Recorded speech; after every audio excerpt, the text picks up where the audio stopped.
제가 옛날에 얘기했잖아요. 집 같은 경우에는 전세 같은 경우에 사람들이 레버리지를 이용해서 수익률을 많이 거뒀다 그러니까 이 형이 피를 받아서 레버리지 ETF라는 게 있습니다. 레버리지 ETF. 레버리지 ETF를 활용해서 그 장기 투자하면 되겠습니까? 이런 질문을 했어요. 레버리지 ETF라는 게 있습니다. 코스피가 100% 오르면은 10% 오르면 레버리지 2배짜리는 ETF는 20% 오르는 레버리지 ETF가 있거든요.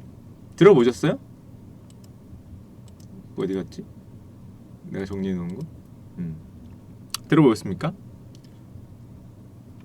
제가 여러 번 여기서 진짜 부디 말씀드리는데 레버리지 절대 오래가 들고 가지 마세요.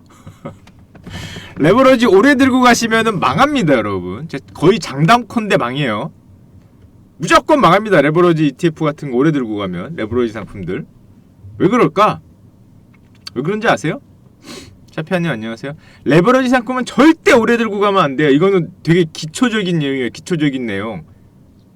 아마 지나가는 중학생 정도한테 물어봐도 이렇게 알 수 있는. 그게 왜 그러느냐? 제가 갖고 온 게 있는데 일단 레버리지 상품을 제가 수익률을 제가 엑셀로 만들어 온 게 있어요. 이걸 여러분들한테 말씀드리고 네이버 같은 데 들어가도 많이 나와요. 레버리지를 절대로 장기 투자로 들어가면 안 된다. 그쵸? 뭐 지우디님 말도 맞는데 시간이 내 편이 아니다. 이게 무슨 소리냐면은 우리는 수익률을 어떻게 계산해요? 우리가 어느 날에 뭘 사면은 그날부터 수익률을 계산하죠. 그날부터.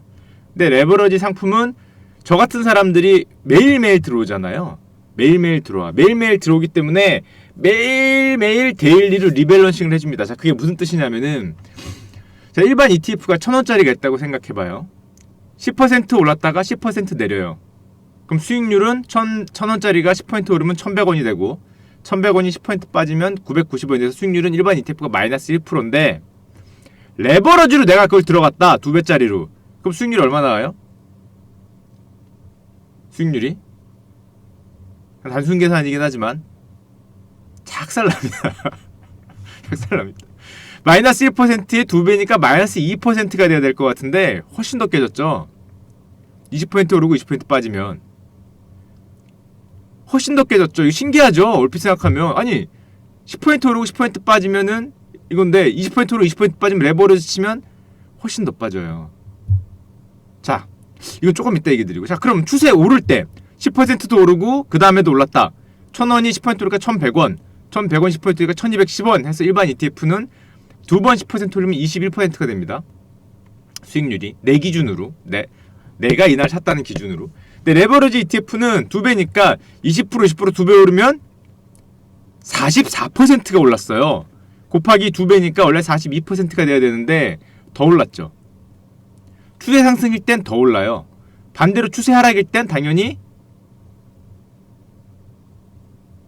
오히려 이득입니다. 이게 무슨 소리냐면은 레버리지 ETF는 주가가 왔다 갔다 왔다 갔다 왔다 갔다 하면은 착살난다는 겁니다. 착살난다는 거. 왜 그러느냐? 왜?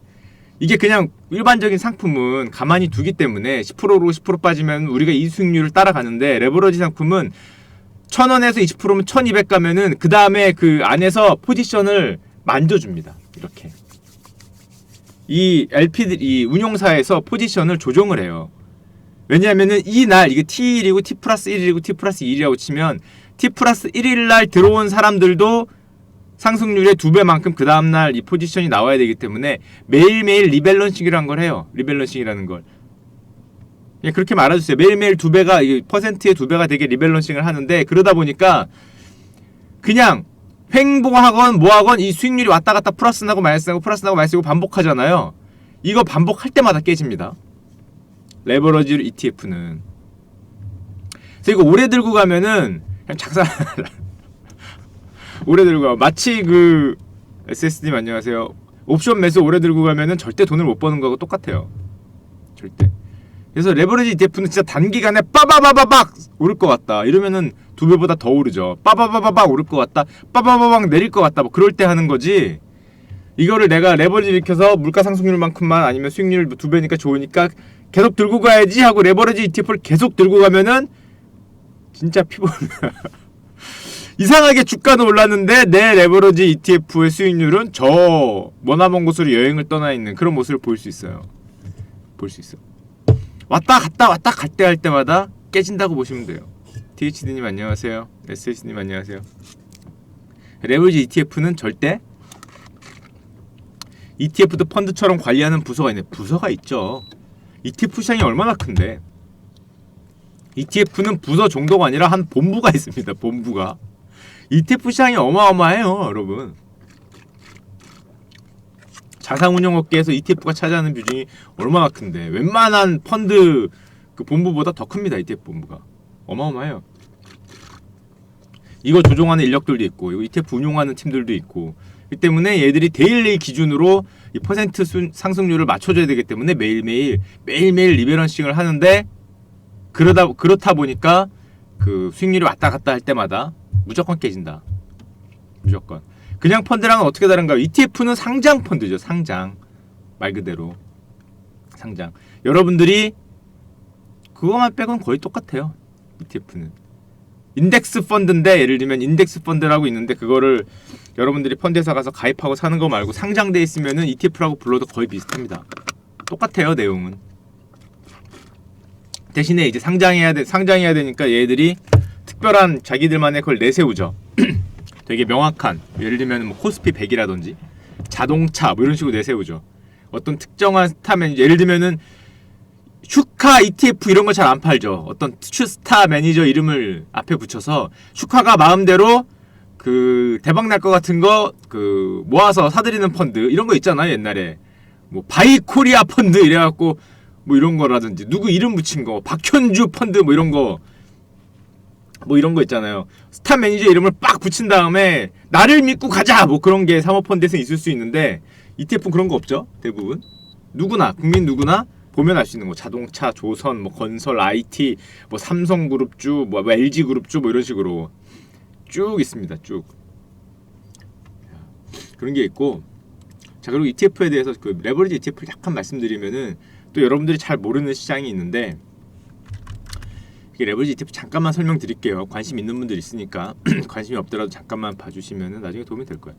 자 이게 레버리지 ETF 구조도인데, 투자자가 ETF를 매수합니다. 여러분이죠. 여러분들이 ETF를 사요.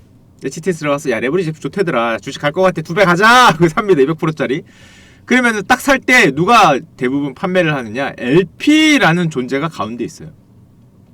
LP라는 존재. 이 존재를 아셔야 이 구조도를 알 수 있어요. 이 레버리지 ETF라는 게 어떻게 돌아가는지. 자, LP라는 가운데서 이게 뭐예요? 리퀴디티 프로바이더죠. 중간에 유동성을 공급해주는 금융투자라고 되어 있는데 대부분 증권사죠. 증권사가 가운데 껴서 너희들의 매수와 매도를 가운데서 받아줍니다. 여러분들이 매수 매도를 하려고 그러는데 시장에 호가가 없어 봐. 이런 비드오퍼 스프레드가 제가 많이 얘기를 했는데, 팔려는 가격과 살려는 가격이 다 비어있어. 쫙 위에 있으면은 거래가 잘 안 되잖아요. 그러면 팔 때도 손해, 살 때도 손해. 여러분들 비싸게 사고 싸게 팔아야 되니까 손해가 크니까 거래가 안 돼. 그걸 막기 위해서 이 ETF 만들어 놓은 자산운용사들이 증권사하고 계약을 맺죠. 증권사가 여러분들의 매도와 매수를 받아줘요. 매도와 매수를 받아주는데, 얘들은 바본가? 여러분들의 매수 매도를 받아주면은 그 손실이 그대로 자기가 다 뒤집어 쓸 거 아니야. 만약에 손실이 나면 여러분들이 주가가 오를 것 같아. 그래서 ETF를 사. 근데 만약 그게 쭉쭉쭉 올라. 그럼 ETF를 판 금융투자는, 그러니까 주식 증권회사는 LP는 손실이 나잖아요. 아무리 호가를 대주는 의무가 있다 그래도 여기서 손실을 입으면은 이거 할 필요가 없는 겁니다. LP는. 그러다 보니까 자기들은 유동성을 공급하면서도 손실을 안 보는 게 LP의 가장 큰 능력이에요. 제가 LP도 해봤죠. 야 이거 엄청 귀찮아 LP. 제가 이거 LP가 ETF LP는 아니었는데 와 나 호가 내야 되는데 엄청 귀찮아요. 이거 규칙이 있어요. 뭐 몇 틱 내로 호가를 뭐 하루에 몇 시간 뭐 이렇게 돼야 된다 뭐 이런 게 있어요. 그래야 LP도 점수가 올라가. LP도 이 LP사가 점수가 있습니다. 점수가 있어요. LP에 떨어질 수도 있어. 이건 지금 물론 개별 ETF니까 떨어질 건 없는데, 국가가 하는 거 있잖아요. 뭐 국가가 뭐 거래소가 중점이 돼서 하는 거, 그런 건 LP들은 떨어져요. 실제로 LP 회사가 뭐 10개사 선정 뭐 이런 건데 내가 그 거래량이 12등, 13등 하면 떨어지기도 합니다. 그래서 LP들도 치열하게 이 거래를 대고 막 하는데 장난 아니야. 이거 밥도 먹으러 못 가. 밥도 먹으러 못 가. 내 호가 체결될까봐. LP 하다가 손해나면은 이 증권사 우리 본부 라이브 처음 봄 스트리밍 전부 다시 보기 할 수 있는 방법 나중에 유튜브로 다 올라옵니다. 유튜브로 다 올라오는데 뭐 저는 제 걸 잘 안 봐서 뭐 저거 뭐지? 트위치 뭐 이런 데서도 볼 수 있다고 하더라고요. 저는 잘 모르겠는데 그렇다고 합니다. 유튜브로 나중에 다 올려드리는데요. 제가 인기가 없다 보니까 좀 천천히 올려드리는 감은 있는데 좀 빨리 올리도록 할게요. 자, 그리고 뭐냐, LP들은 그러다 보니까 손실은 자기들이 떠안게 돼요. 손실이 만약에 나면은 이득이 나도 자기가 떠안게 되지만 뭐 LP 한다고 그 손실을 자기들이 뭐 딴 데 줄 수 있는 건 아니니까 밥도 못 먹으러 가요. 이거 내 거 체결될까봐. 자, 그러는데 자, 그러지 봐도 보니까 여러분이 ETF 매수를 해. 그럼 슈카 LP 입장에서는 내 ETF를 팔았잖아. 내 ETF를 팔았으면 나는 매도 포지션이 생겼죠. 그러니까 이거를 했지. 막기 위해서 내 매도 포지션을 지우기 위해서 현물 매수를 합니다. 이 좀 용어가 어려운데요. 이 ETF 관련된 여러분들이 예를 들면 코스피 200 ETF를 샀어. 그럼 나는 코스피 200을 팔았잖아요. ETF를. 그럼 나는 코스피 200이 올라가면 나는 손실이니까 그걸 막기 위해서 코스피 200 현물을 매수해요. 반대 매수를 합니다. 그리고 그 다음날 그날 이 상장사라 그러는데 이제 투신이라 그러죠. 자사운용사에다가 우리 레버리지 ETF를 얼마 들어왔다 매수가 얘기를 하면은 설정을 해서 그날 다시 상장사에 돌아요. 자기들끼리 한번. 이 안에서 우리 증권사의 포지션을 여기 알려주고 여기서 다시 그만큼을 상장하는 여기 안에서 한번 도는 게 있는데 자, 요런 게 있어요. 자, 그러다 보니까 자, 이 얘기를 제가 왜 드리느냐, 첫 번째, 여러분들이 ETF 그 매매창을 보면은 위에 10,000개 단위로 이렇게 돼 있는 게 있어. 증권사는 이걸로 이득 보는 게 아닙니다. 얘들은 이 ETF를 판 다음에 그 수수료 받고 LP를 서비스 개념으로 해주는 거예요. 서비스 개념으로. 이걸로 뭐 엄청 돈을 번다, 그게 아닙니다. 왜냐면 얘들은 여러분들이 사면 팔고 팔면 사고 반복하거든요. 사서 매도가 있으면 매수를 해서 이거를 포지션 없애요. 중립으로 만들고, 여러분들 팔면 매수를 해서 현물을 팔아요. 또 중립으로 만들고, 이런 식으로 계속 중립으로 LP들은 물론 방향성을 가미할 수도 있지만 대부분 중립 포지션으로 쭉쭉쭉쭉 거래량만 돌리기 때문에, 물론 뭐 다른 걸로 이제 파는 거 그런 걸로 벌고 거래량만 돌리기 때문에 이걸로 어떤 이득이 그 귀찮죠 이거. 귀찮아. 자, 그렇습니다. 그래서 여러분들이 ETF나 이런 시장 보면은 위에 보면은 거래량이 10,000개 막 이렇게 거래량이 아니라 주문량이 막 저 위에 5,000개 막 10,000개 걸려 있다가 한 방에 없어졌다가 또 10,000개 걸렸다 한 방에 없어졌다 이렇게 반복이 돼요. 이게 와, 어느 큰 손이 저러냐? 대단하다 생각할 필요 없습니다. 그거. 그 기관이죠, 기관. LP들이 호가대 주는 거예요. 걔들은 거기에 대줄 의무가 있거든. 근데 왜 빼냐? 그럼 중간에 왜 빼냐? 이 ETF라는 건 뭐예요? 현물을 기반으로 ETF 가격이 정해집니다. 근데 현물 가격은 실시간으로 움직이잖아요. 그래서 이 ETF의 용어 표현이 많은데 뭐 실제 가격, 기준가라고 얘기하죠. 이 기준가가 실시간으로 변하기 때문에 LP들은 옆에 그 기준가 그 계산된 거를 보면서 이 가격이 변하면은 내 호가도 실시간으로 뺐다 넣었다 하면서 이걸 이렇게 움직여줘야 돼요. 이렇게. 아니면은, 만약 그게 아니면은 난 코스피가 막 올라. 그럼 내 코스피 200 ETF 가격은 막 오를 텐데 나는 아무것도 모르고 싼 가격에 내가 매도를 대고 있으면 다 뜯길 거 아니에요. 다 뜯겨. 그렇기 때문에 이걸 뜯기지 않으려면 실시간으로 계속 넣었다 뺐다 하면서 이거 이렇게 한마디로 가운데 이렇게 미꾸라지 한 마리 가면 미꾸라지에 잘 안 닿게 하면서 양옆에 있는 이 튜브도 같이 이렇게 움직여야 되는 거야. 튜브도 같이 움직여야 되고, 이거 사람 손 많이 합니다. 자, 그러면은 어떤 현상이 벌어지느냐, 그걸 이제 설명한 게 이제 인터넷 같은 데 보면 이런 표현 많이 나오죠. 투자자가 ETF를 사거나 ETF를 매도하면은 LP들은 반대로 해치 계속 ETF를 팔면은 바스켓이라고 표현을 쓰는데 거기에 상당되는 주식을 사거나 팔아서 계속 이거 손으로 많이 해요. 손으로 많이 해요. 야, 나 손으로 했어. 정말 큰 회사가 정말 대규모 뭐 이거는 모르겠는데 그것도 손으로 할 거야 요즘에. 프로그램은 이제 선물 관련된 건 프로그램은 많은데 현 선물 매수 프로그램 매수 매도란 말 쓰잖아요. 그 현 선물 관련된 거. 이런 ETF LP들은 다 손을 할 거예요. 그 현물 선물 매도 관련된 거는 프로그램이 많이 합니다. 왜냐면 그 워낙 대규모로 하니까. 자, 그런데 어떤 현상이 발생되느냐? 자, 그러다 보니까 ETF 가격 형성입니다. 가운데 있는 게 나브라고 부르는데 순자산이죠. 순자산 가치가 가운데 있는데 얘들이 LP를 매도를 가격을 어디다 대냐면은 자기들의 거래 비용물보다 높은 가격에 매도를 대고 더한 것보다 자기들의 거래 비용보다 낮은 매수를 여기다 댑니다. 그러니까 한마디로 이 정도의 비드오프 스프레드를 벌려요. 이 정도를 벌려. 이 정도를 벌리다 보니까 어떤 현상이 발생되느냐? 어떤 현상이 어느 날 나부가 여기야. 나부가 여기야. 근데 LP들이 이런 거를 고려하고 또 시장 현물과 자기들의 그 바스켓물과 자기들의 ETF 기준 가격을 왔다 갔다 하다 보니까 실제 가격은 여긴데 이 어느 날 그 찍힌 가격이 일로나 일로 찍힐 때가 있어요. 아래나 위로. 아래나 위로. 근데 여러분들이 그걸 모르고 샀다. 그 가격에 그걸 괴리율이라는 표현을 많이 쓰는데 위나 아래로 가격이 괴리가 나는 경우가 있어요. 가운데 나부값하고 대비해서. 그러면 나는 굉장히 비싸거나 굉장히 싸게 사는 경우가 생깁니다. 그래서 그 다음날 하루 정도 여러분들의 수익률이 여러분들이 예상했던 거와 반대로 가는 경우가 있어요. 그럼 욕 엄청 합니다. 당해봐야 돼 진짜 그거. 예를 들면은 어떤 현상이 보려 어렵게 말했는데 내가 예를 들면은 뭐 조선업 ETF를 샀어. 근데 그 다음날 조선주가 다 1%씩 올랐어.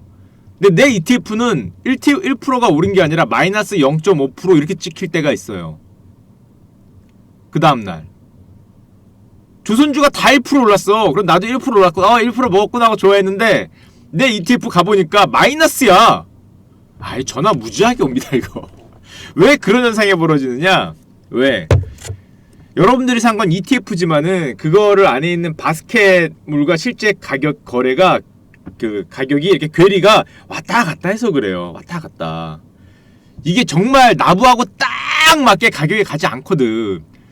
여러분들이 그 안에 들어있는 그 바스켓물과 ETF의 가격은 이런 궤적을 보여요. ETF 가격이 왔다 갔다 하면서 왔다 갔다. 그러니까 좀 쉽게 설명을 드리자면 잠깐만요. 왜 그런 생각이 벌어지느냐? 자, 여러분들이 생각하는 여러분들의 ETF 가격이 이렇게 간다고 생각합시다. 그 지수가 이렇게 갔어. 그러면은 내 ETF 가격이 이렇게 가야 될 거라고 생각을 하잖아요. 이렇게 똑같이 거의 똑같이 이런 식으로. 근데 현실은 어떻게 가냐면 현실은 이렇게 갑니다. 이렇게 이걸 똑같이 맞출 수 없단 말이야. 이런 식으로. 그래서 여러분들이 어느 날 운 없게 여기서 샀어.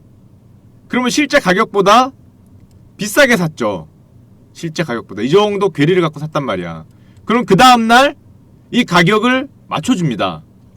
당연히 그 ETF 운용팀하고 거기서 가격을 맞춰주는 행위를 해요. 그러면 가격이 내려가잖아. 여기서 이만큼 내려가게 돼 있어요. 이렇게 쉽진 않냐? 그러면은 분명히 모든 종목이 빨간색이 났는데 이만큼이 마이너스로 찍히면서 마이너스를 보여. 반대로 난 여기서 샀어. 여기서 그러면은 건설 조선주들이 다 내려가고 있는데도 나는 이 괴리를 지금 맞춰줘야 되기 때문에 그러면은 내 ETF는 빨간색이 나는 경우가 있어. 이거 보통 하루 만에 맞춰주거든요. 이런 괴리를 하루 만에.